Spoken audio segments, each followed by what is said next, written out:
ready? Go toward the full combo. DJ, bring the beat on.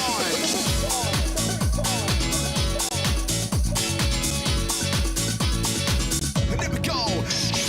Gather round the corner, have a man from here. See them country run, and watch the business fit. Perfect. Where would you be now?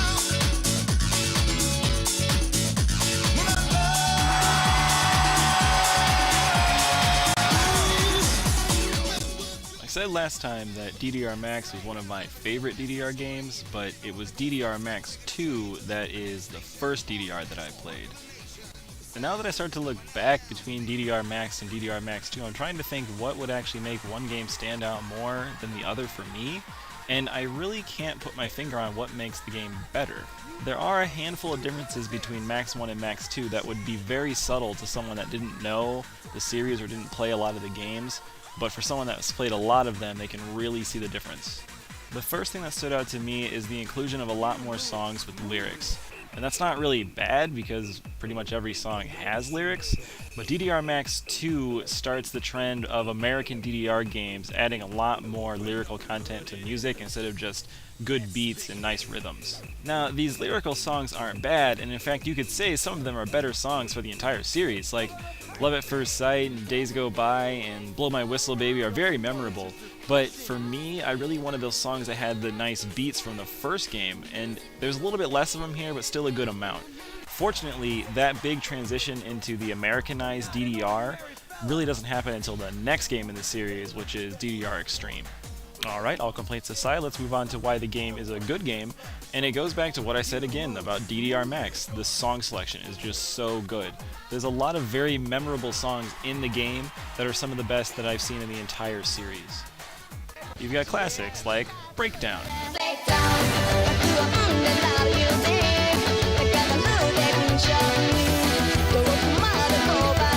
Your performance is refreshing.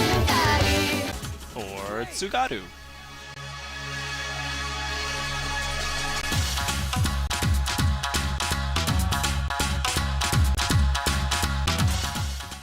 Afro Nova, anyone?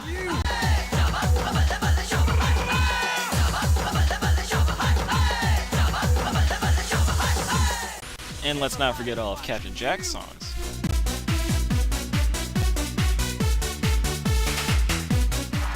And wouldn't you know it, they even redid Kind Lady. He knew he had to try to let love in. Smile to let her know she was in this. Although this was the beginning, You move it. So the soundtrack for the game is great, but half of the game is music, the other half is the actual set patterns.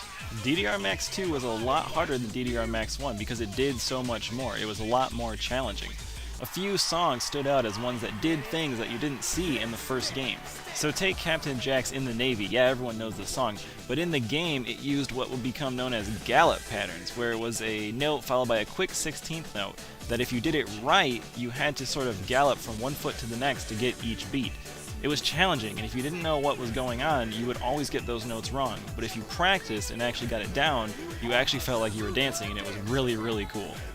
Now, maybe I should have mentioned it before, but the only real way to play DDR is with Konami's DDR mat. So if you're playing with your hands on a controller, you're losing a lot of the appeal to the game because it was a good party game. My friends and I would play this game every weekend trying to improve our scores and actually pass some of the harder songs. So in that respect, this was kind of one of the first party games I ever really played.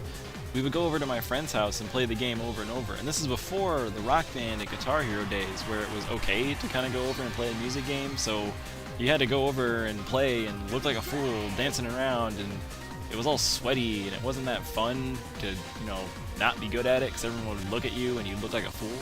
But that's why you played the game, so you can get better, and if you were man enough to go to an arcade, you could actually play in the arcade and really show off.